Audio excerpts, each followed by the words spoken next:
रखेंगे।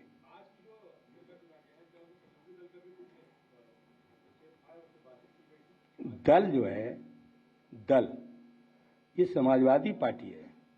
समाजवादी पार्टी ने अपने समाजवादी पार्टी के मानी सदस्यों का वर्जन लिया है, उनका समर्थन लिया है, उनके विचार लिए हैं और वो लेकर के समाजवादी पार्टी का आज विधानमंडल दल के नेता माननीय अखिलेश यादव जी का चयन किया गया है और विधायक दल का भी नेता माननीय अखिलेश यादव जी को चुना गया है।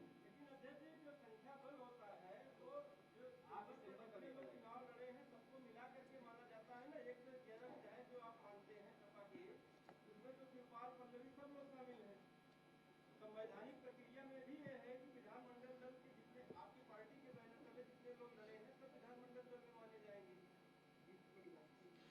आज समाजवादी पार्टी के विधायक दल की बैठक हुई है और विधानमंडल दल के नेता माननीय श्री अखिलेश यादव जी का चुनाव हुआ है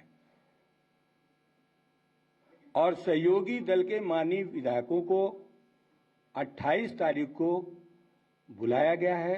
वो हमारे सभी सहयोगी दल के नेता माननीय विधायक 28 तारीख को उपस्थित होंगे और उस दिन की कार्रवाई भी आपके सामने हम रखेंगे।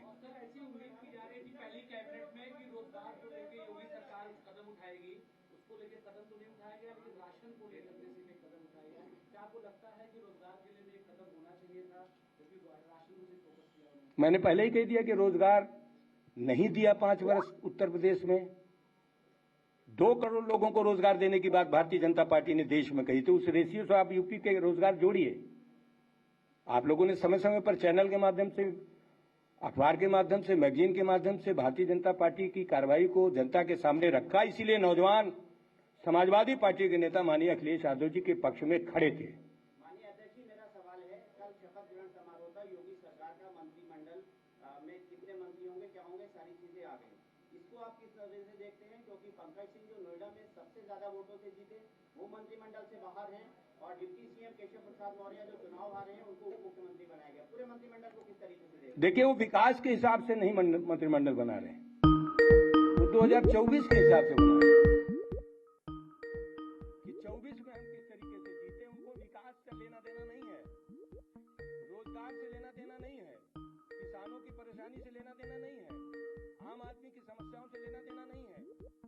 उनका सिर्फ मकसद है सत्ता के प्रकार हथियाना और गरीब को गरीब बनाना, पूंजीपति को पूंजी बढ़ाने का मौका देना। ये भाजपा का मूल एजेंडा है।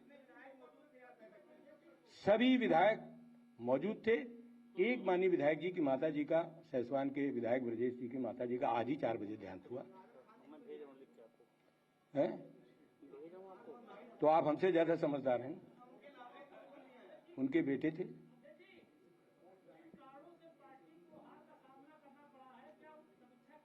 आप सबसे सुझाव चाहते हैं, आप समीक्षा करके हम लोगों को सहयोग करो।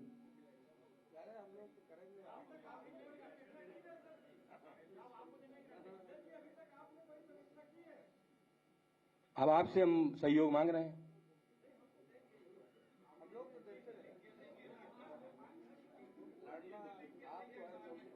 चलिए, आप सभी लोग आए, आप सबका बहुत बहुत धन्यवाद। और आपका जो सहयोग चुनाव में भी मिला है लोकतंत्र की रक्षा में, उसके लिए भी मैं आप सबका आभारी हूं।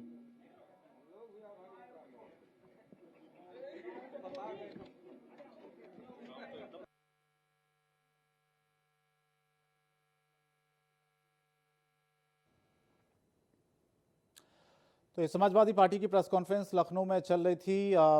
विधानमंडल दल का नेता अखिलेश यादव को चुना गया। विपक्ष की आवाज पूरी तरह से बुलंद करेंगे अखिलेश यादव। विधायक दल का नेता भी उन्हें चुना गया। और आपको बता दें कि अब आगे की जो रणनीति है वो समाजवादी पार्टी ने बनाई है कि किस तरह से सरकार को घेरना है। और यही जिक्र अभी प्रेस कॉन्फ्रेंस में भी किया गया कि सरकार ने 5 साल में रोजगार नाम की कोई चीज उत्तर प्रदेश में दी नहीं है।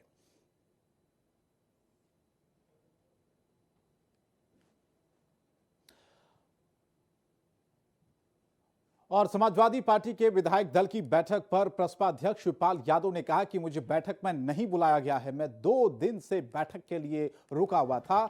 मैं अब अपने क्षेत्र जसवंत नगर जा रहा हूं। कोई नाराजगी नहीं है। राष्ट्रीय नेतृत्व जो कहेगा वो जिम्मेदारी निभाऊंगा। नेताजी ने मेहनत करने को कहा है, अब जनता के बीच रहूंगा। नाराजगी सामने आई है शिवपाल यादव की। कहा कि मैं बैठक के लिए 2 दिन से इंतजार कर रहा था, लेकिन मुझे बैठक में बुलाया नहीं गया। आपको बता दें कि विधायक दल की बैठक हुई जिसमें नेता विपक्ष चुना गया अखिलेश यादव को, और साथ ही साथ आपको बता दें कि शिवपाल यादव को इस बैठक में नहीं बुलाया गया। और अब ये एक तरह से कहा जा सकता है कि नाराजगी शिवपाल यादव की सामने आई है। उन्होंने कहा कि मैं 2 दिन से इंतजार कर रहा था, लेकिन मुझे बैठक में नहीं बुलाया गया। रुका हुआ था मैं 2 दिन से बैठक के लिए, और अब कहा कि मैं अपने क्षेत्र में जा रहा हूं। नाराजगी किसी बात की नहीं है। नेताजी ने कहा है मेहनत करने के लिए, और मैं मेहनत भी कर रहा हूं, और अब मैं जनता के बीच में रहूंगा। तो शिवपाल यादव को बैठक में नहीं बुलाए जाने पर एक बार फिर से कई सारे सवाल खड़े हो रहे हैं। क्या उनको नज़रअंदाज किया जा रहा है जानबूझकर? क्योंकि खुद शिवपाल यादव इंतजार कर रहे थे कि उनको बैठक में बुलाया जाएगा, लेकिन समाजवादी पार्टी ने, अखिलेश यादव ने उनको बैठक में नहीं बुलाया, और अखिलेश यादव को नेता प्रतिपक्ष आज बना दिया गया है। विधानमंडल दल की बैठक हुई, विधायक दल की बैठक हुई, जिसमें अखिलेश यादव को विधायक दल का नेता चुना गया, लेकिन इस बैठक में शिवपाल यादव को नहीं बुलाया गया है। और शिवपाल यादव ने इस बात को कहा भी है। शिवपाल यादव ने कहा कि मैं 2 दिन से इंतजार कर रहा था, लेकिन मुझे नहीं बुलाया गया, किसी तरह का कोई आमंत्रण मुझे नहीं दिया गया इस बैठक के लिए, और अब नेताजी ने कहा है कि मेहनत करना, और इसीलिए मैं अपने विधानसभा क्षेत्र जा रहा हूं। और एक तरह से कहा जा सकता है कि नाराजगी ही उन्होंने व्यक्त की है।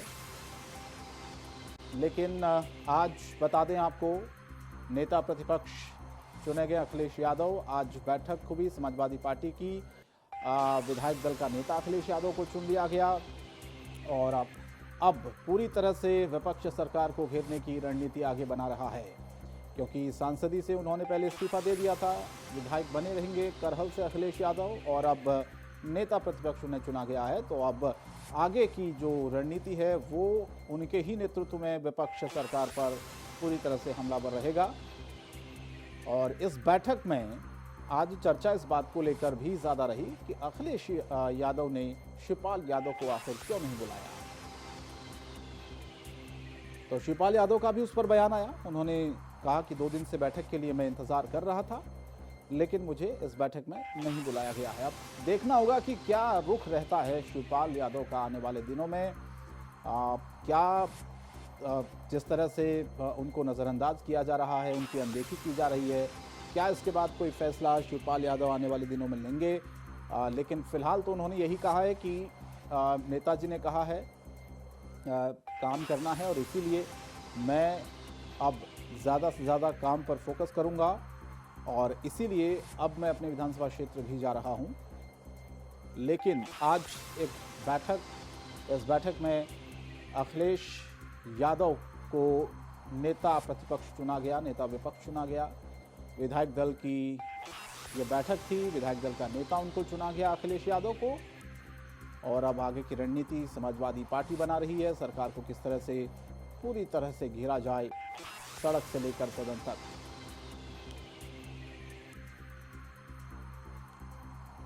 तो विपक्ष की भूमिका में समाजवादी पार्टी है इस बार, और पूरी तरह से अब धीरे धीरे जो रणनीति है वो अखिलेश यादव के ही नेतृत्व में आगे बनेगी कि किस तरह से सरकार को घेरना है। और सबसे बड़ी बात जो है वो रोजगार का मसला समाजवादी पार्टी ने उठाया है।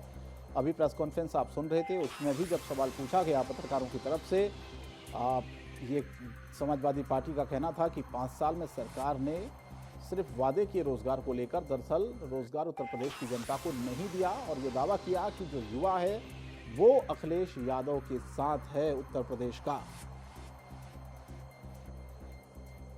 तो विधायक दल की यह बैठक हुई आज, जिसमें फैसला लिया गया। नेता प्रतिपक्ष अखिलेश यादव को चुना गया, और अखिलेश यादव के ही नेतृत्व में अब पूरा विपक्ष जो है वो रणनीति बनाएगा सरकार को घेरने की। लेकिन शिवपाल यादव को बैठक में नहीं बुलाया गया। ये एक बड़ी जानकारी है।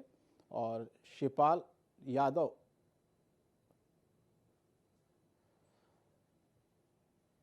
सिद्धार्थ हमारे संवाददाता ज्यादा अपडेट के लिए हमारे साथ सीधे इस वक्त जुड़ रहे हैं। सिद्धार्थ, ये एक आज बैठक हुई जिसमें नेता प्रतिपक्ष चुना गया, अखिलेश यादव को विधायक दल की ये बैठक थी। क्या कुछ अब आगे रणनीति रहने वाली है समाजवादी पार्टी की? आज उसके बाद नेता प्रतिपक्ष को घोषित हुए, लेकिन सबसे बड़ा सवाल ये रहा कि आज शिवपाल यादव जब नहीं थे तो बड़े सवाल उठ रहे थे। फिर बाद में शिवपाल यादव आते, उन्होंने खुद बयान जारी किया कि मुझे बुलाया नहीं गया। क्या अब ऐसा लगता है क्या सपा में फिर रार हो गई है? और ये कहीं ना कहीं ये बड़ा सवाल उठता है क्या? और लगातार वो यही कह रहे थे कि नेताजी ने मुझे कहा मेहनत करो, और लगभग सब वरिष्ठ नेता मौजूद थे। अब ये बड़ा सवाल उठता है क्यों इनको नहीं बुलाया गया, ये बड़ा सवाल उठता है जी। लेकिन क्या अब नाराजगी है अभी भी? वो जो अब दूरियां थी वो मिटी नहीं है, हालांकि एक साथ आगे थे चुनाव में, लेकिन कहीं ना कहीं मन से वो चीजें गई नहीं है, साफ साफ समझ में आ रहा है। और अखिलेश यादव के इन चीजों से मीटिंग में नहीं बुलाने को लेकर तो संकेत साफ हो गया है कि शिवपाल यादव की अहमियत नहीं है अब कोई।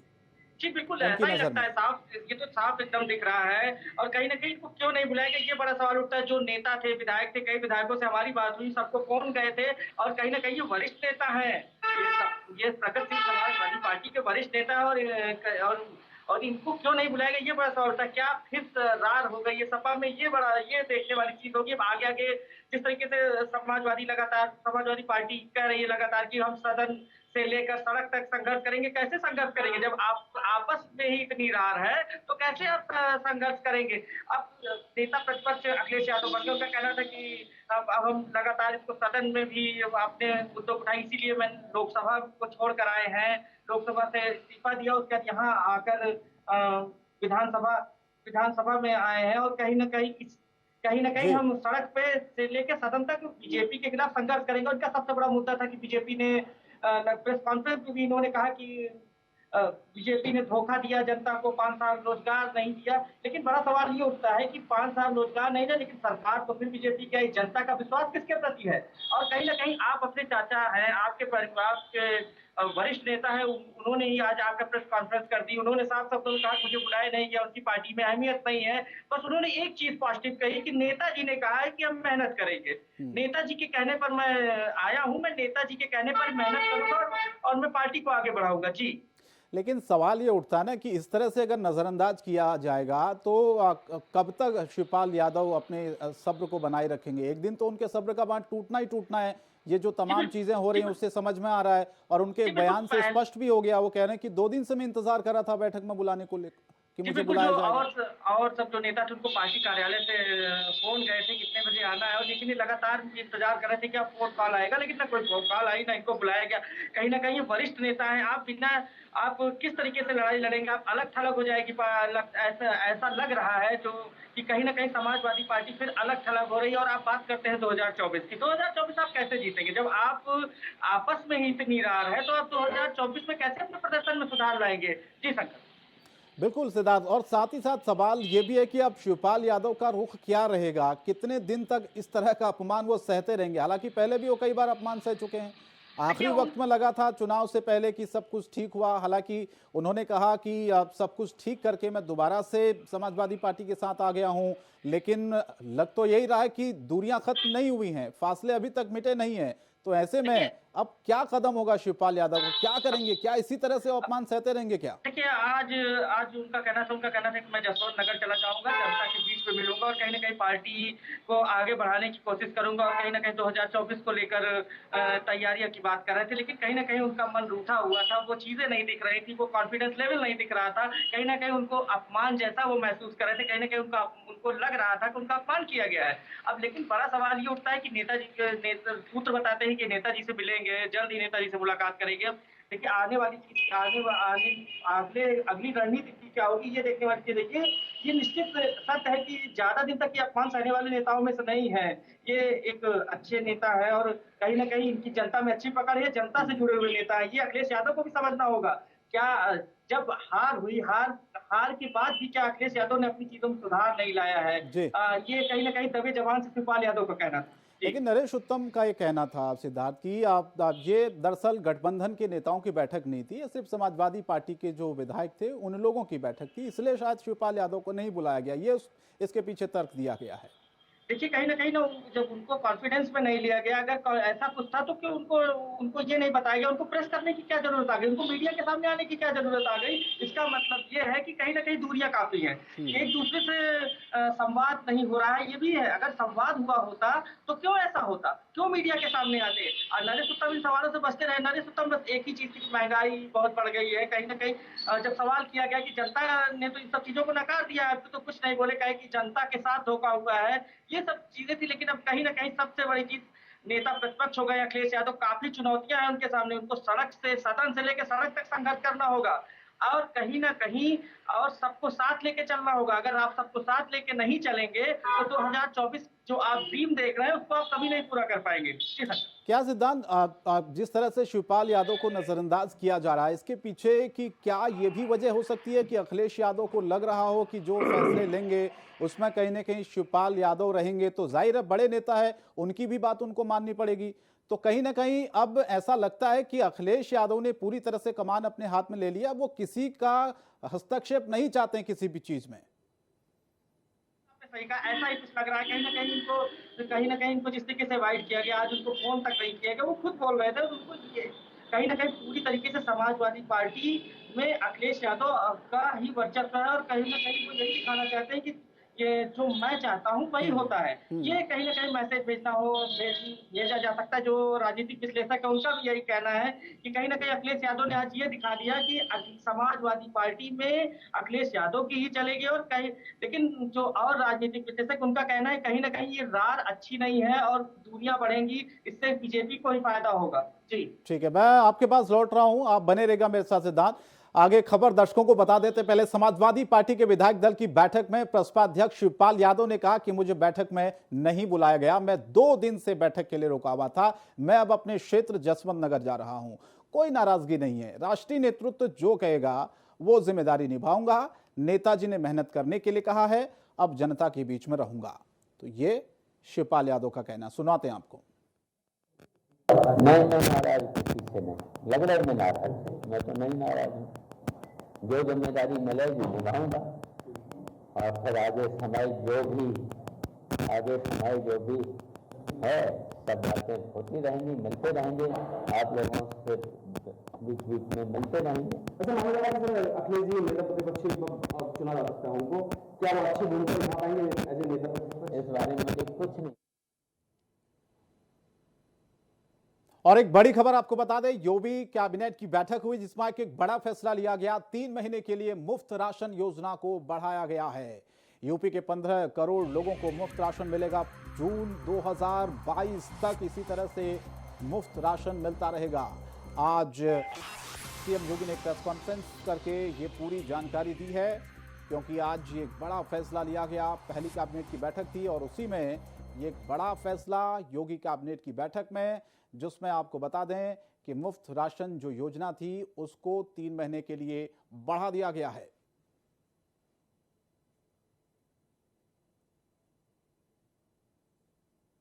कोरोना कालखंड में आदरणीय प्रधानमंत्री जी ने देश के हर नागरिक के लिए एक संबल प्रदान करते हुए प्रधानमंत्री अन्न योजना प्रारंभ की थी। इस योजना के अंतर्गत देश के 80 करोड़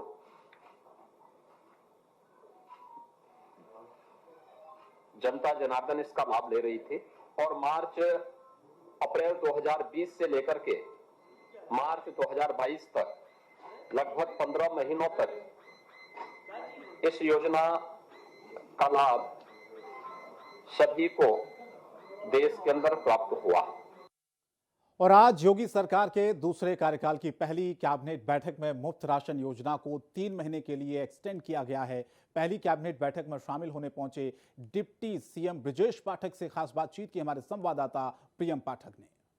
आज डिप्टी सीएम ब्रजेश पाठक जी हमारे साथ इस समय हैं। साफ तौर पर देखिए सर, आज जो ये योजना लागू करी गई कैसे देखते हैं? बहुत अच्छी योजना है, प्रदेश की जनता के हित में है और प्रदेश की 15 करोड़ जनता को हित मिलेगा। कोविड काल के समय ये योजना काफी अहम रही थी, विपक्ष आरोप लगा रहा था कि लगातार अभी 3 महीने के लिए आगे बढ़ाया गया है। और आगे के क्या लक्ष्य रहने वाले हैं अभी बताएंगे। देखिए डिप्टी सीएम ब्रजेश पाठक थे। साफ तौर पर कहना है कि सरकार ने जो वादे किए हैं उनको पूरा किया जाएगा और सभी गरीब कल्याणकारी योजनाएं हैं उनको जारी रखा जाएगा। कैमरामैन राठौर के साथ प्रियम पाठक, इंडिया वॉइस, लखनऊ। और योगी कैबिनेट में मंत्री बने संजय निषाद से भी हमारे संवाददाता प्रेम पाठक ने खास बातचीत की। उन्होंने क्या कुछ कहा, दिखाते हैं आपको।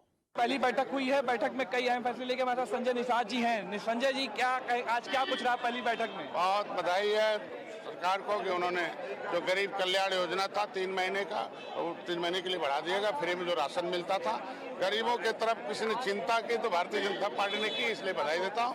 जो मंत्री पद हमें मिला हुआ वो मेरे समाज के नाम समर्पित है। 24 घंटे हम लोग सेवा के सरकार के अंदर, सरकार से सेवा होती है, हम लोग सरकार के अंदर। विभाग को लेकर कुछ चर्चा, कौन से विभाग की जिम्मेदारी? सरकार से सेवा होती है, हम लोग सरकार के अंदर टीम के सदस्य, टीम से सेवा होती है, हम लोग टीम से सदस्य। तो आज नहीं, विभाग को लेकर अभी तक कुछ नहीं हुआ। हम कहते हैं ना कि हम लोग सरकार के अंग हैं और सरकार से सेवा होती है और टीम के सदस्य बस। संजय जी, बिल्कुल आज देखिए एक बड़ा फैसला लिया गया है बैठक में। जो अन्य जो मुफ्त राशन की योजना थी, जो कहीं ना कहीं एक अहम योजना भी साबित हुई सरकार के लिए, उसको 3 महीने के लिए बढ़ा दिया गया। संजय निषाद की करेंगे सरकार की तरफ से जो जिम्मेदारी मिलेगी उसको पूरा किया जाएगा। कैमरामैन राठौर के साथ मैं प्रियम पाठक, इंडिया वॉइस, लखनऊ। और दिल्ली के उप मुख्यमंत्री मनीष सिसोदिया ने साल 2022-23 के लिए बजट पेश कर दिया। ये बजट 75,800 करोड़ रुपए का है। मनीष सिसोदिया ने इस बजट को रोजगार बजट का नाम दिया है और इस बजट के लिए 5 साल में 20 लाख लोगों को नौकरी देने का लक्ष्य रखा गया है। मनीष सिसोदिया ने बजट पेश करते हुए कहा कि पिछले साल आप सरकार ने देशभक्ति बजट पेश किया और इस बार का हमारा बजट रोजगार बजट है। सिसोदिया ने कहा कि यह हमारे द्वारा पेश किया जा रहा 8वां बजट है। अरविंद केजरीवाल के नेतृत्व में आए 7 बजट से दिल्ली के स्कूल अच्छे हुए हैं, बिजली मिल रही है, लोगों को 0 बिजली का बिल आ रहा है, लोगों का मेट्रो का विस्तार हुआ है, सुविधा फेसलेस हुई है और साथ ही साथ अब लोगों को सरकारी दफ्तरों के चक्कर नहीं काटने पड़ते हैं। तो दिल्ली सरकार का रोजगार बजट पेश किया मनीष सिसोदिया ने और कहा कि 5 साल में 20 लाख नौकरियों का लक्ष्य रखा गया है।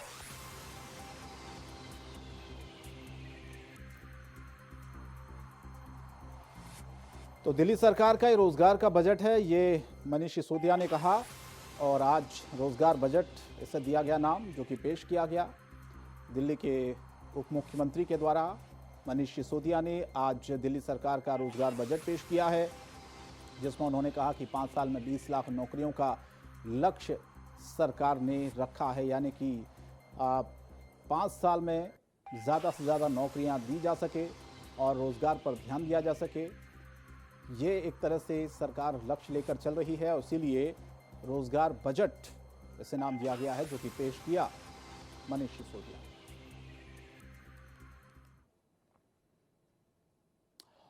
और वहीं मंत्री सुरेश राही से भी खास बातचीत की हमारे संवाददाता प्रियम पाठक ने। सुरेश राही ने क्या कुछ कहा, आपको सुनाते हैं। सुरेश राही जी हमारे साथ इसमें पहले तो बहुत बहुत शुभकामनाएं आपको। कैसे देखते हैं, पहली बार ये इतनी बड़ी जिम्मेदारी आपको मिली है? हम लोग तो दायित्वों का निर्वहन कर ही रहे हैं, शुरू से कर रहे हैं और भारतीय जनता पार्टी का सारा कार्यकर्ता जो है सब जिम्मेदार है और सब अपने कर्तव्यों का निर्वहन करता है। एक चीज कही गई है जो देखा गया इस बार जो कैबिनेट में रिपीट हुआ, परफॉर्मेंस पर बहुत ध्यान रखा गया है। घोषणा जो संकल्प पत्र जारी किया गया था उसको लेकर कहा गया कि पूरी तरह से पूरा करना हो। कैसे देखते हैं? नहीं, हम लोग जितने भी संकल्प लिए से पूरे करेंगे। चलिए, बहुत बहुत शुक्रिया। ये थे सुरेश राही, जो है मैं कह सकते हैं जिम्मेदारी मिली है और कहीं ना कहीं पूरा लक्ष्य है कि जो संकल्प पत्र में बातें कही गई उनको पूरा किया जाएगा। कैमरामैन राठौर के साथ प्रियम पाठक, इंडिया वॉइस, लखनऊ। और फिलहाल इस बुलेटिन में इतना ही। इंडिया वॉइस पर खबरें जारी हैं। नमस्कार।